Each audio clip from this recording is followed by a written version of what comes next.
The awards for Distinguished Service to Science Education honor NSTA members who have made extraordinary contributions to the advancement of science education and science teaching by demonstrating leadership and scholarly endeavor over a significant period of time. The three awardees this year are Linda Froschauer, Mary Gromko, and Genie Scott. Congratulations. NSTA and True Green are proud to present this citation for Distinguished Service to Science Education. Please welcome to the stage Linda Froschauer, Editor of Science and Chile in Westport, Connecticut. Move to center stage she is. Mary Gromko, Science Educator in Colorado Springs, Colorado. Mary, stage. And Dr. Genie Scott, Executive Director of National Center for Science Education in Oakland, California. Good to see you, Jeannie. Congratulations. I'd like to welcome back Paula Apsel back to the stage, who's going to moderate a unique conversation of four distinguished women in science education. Paula, take it from here.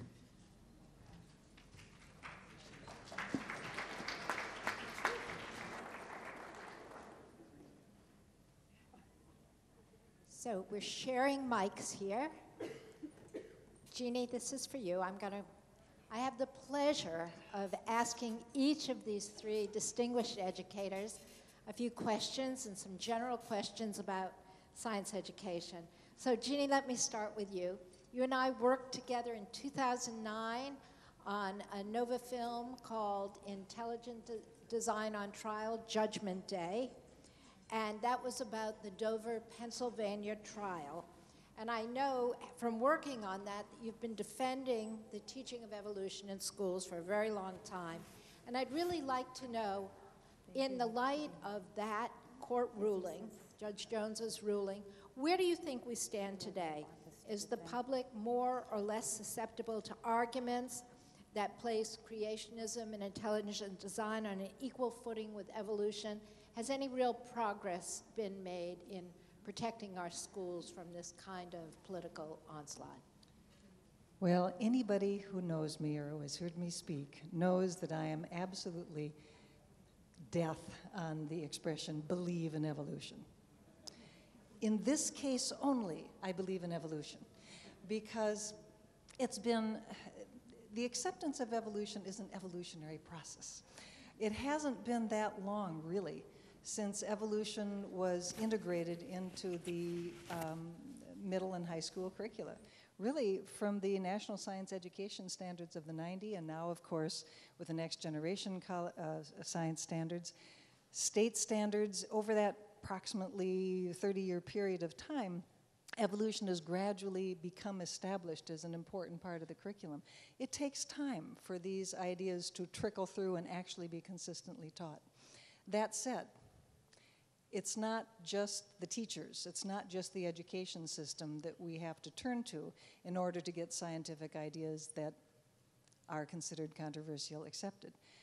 We won't solve this problem by throwing science at it. Science is necessary, but not sufficient. Science education is necessary, but not sufficient.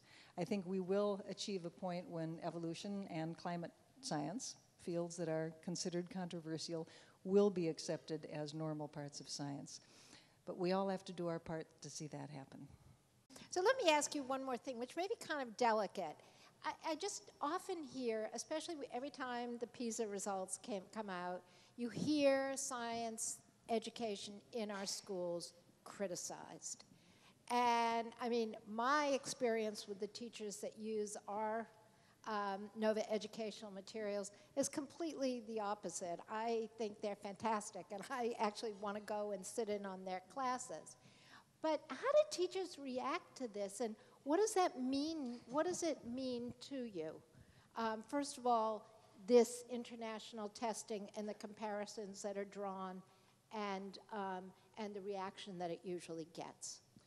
Well, it's no surprise to anybody in this room that the United States scores in the middle, or maybe not as well, on international comparisons. But part of that is the incredible diversity of this country, which is a strength, but also a weakness when it comes to standardized tests.